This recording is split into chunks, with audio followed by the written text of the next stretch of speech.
When the Soviet Union collapsed, it wasn't just the end of the Cold War. For Asia, it was the beginning of everything.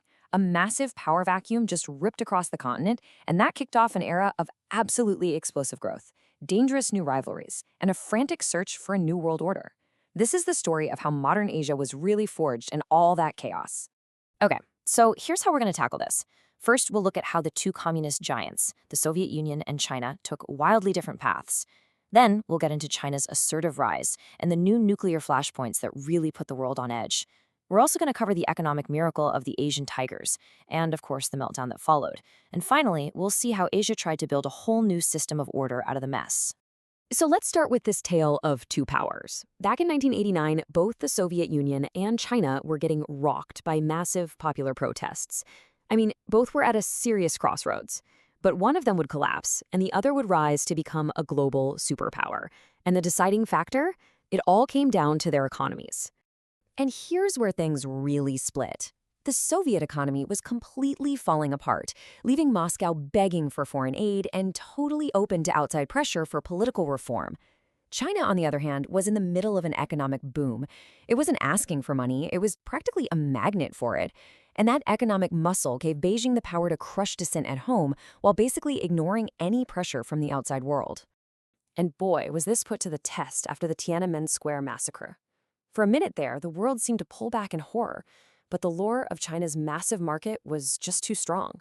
Pretty soon, Western capital and investment from its Asian neighbors came flooding right back in. The message couldn't have been clearer. When it came down to it, economic interests were going to trump human rights. So you've got this incredible economic power, and then suddenly, its main rival, the Soviet Union, just vanishes. This changed everything. With its northern border secure for the first time in decades, China started to really flex its muscles and project its power all across the region. And wow, the ascent was just stunningly fast. Think about it. Just a few years after being a political outcast in 1989, China was test-firing missiles to intimidate Taiwan. It took back Hong Kong in '97, and by 2001, it had locked in a landmark trade deal with the US and joined the World Trade Organization. This wasn't just a series of lucky breaks. This was a very deliberate, calculated rise to power. And you could feel this new assertiveness everywhere. Beijing was condemning democratic reforms in Hong Kong, using military exercises to threaten Taiwan, and aggressively pushing new territorial claims out in the South China Sea. But all this rapid change created a lot of pressure at home too, sparking protests from laid-off workers and fanning the flames of separatist movements in places like Tibet and Xinjiang. So you'd think the end of the Cold War would mean more peace, right? Well, not exactly. Instead, it just tore up the old security rulebook. For some countries, especially isolated and ambitious ones, nuclear weapons suddenly looked like the ultimate insurance policy. And this kicked off a terrifying new era of really high-stakes nuclear gambles. And the master of this dangerous new game was, without a doubt, North Korea. See, when the Soviet Union collapsed, so did the economic lifeline that was keeping the country afloat. Left with pretty much nothing, the regime in Pyongyang realized it had one last bargaining chip, the threat of a nuclear bomb. This nuclear card became its central strategy to squeeze aid and attention out of the rest of the world. And what happened next was this maddeningly predictable cycle. North Korea would push forward with its nuclear program, which would trigger international sanctions. Then it would agree to freeze everything in exchange for food and fuel. But like clockwork, Pyongyang would break the deal, escalate the crisis, and the whole frustrating cycle would just start all over again. After years of playing this game, North Korea finally went ahead and conducted its first successful nuclear test in 2006. But the nuclear threat wasn't just about North Korea. Thousands of miles away, a much older conflict was about to get a nuclear upgrade. The bitter, long-running dispute between India and Pakistan over the region of Kashmir was on the verge of becoming infinitely more dangerous.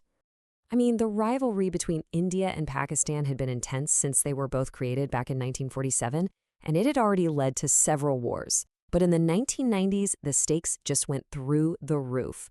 Both countries developed and then tested their own nuclear weapons, which transformed a very volatile regional dispute into one of the world's most dangerous potential nuclear flashpoints. All right, let's pivot a bit, because beyond all the military and political drama, there was this incredible economic story unfolding. For decades, the Asian tigers, countries like South Korea, Malaysia, and Indonesia, were celebrated for their just unbelievable growth. But this miracle wasn't just about money.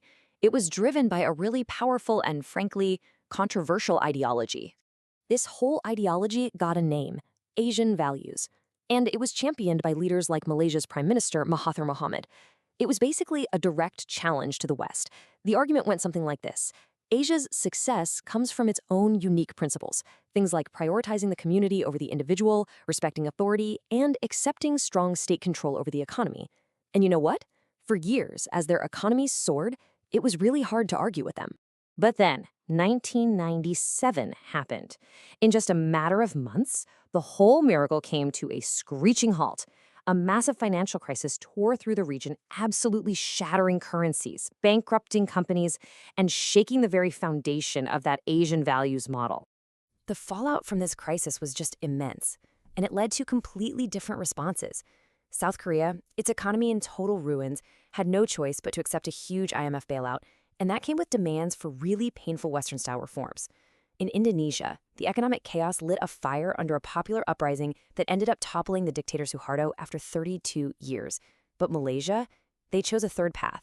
They defiantly rejected the IMF, blamed foreign speculators, and actually doubled down on their Asian values model. So let's just recap.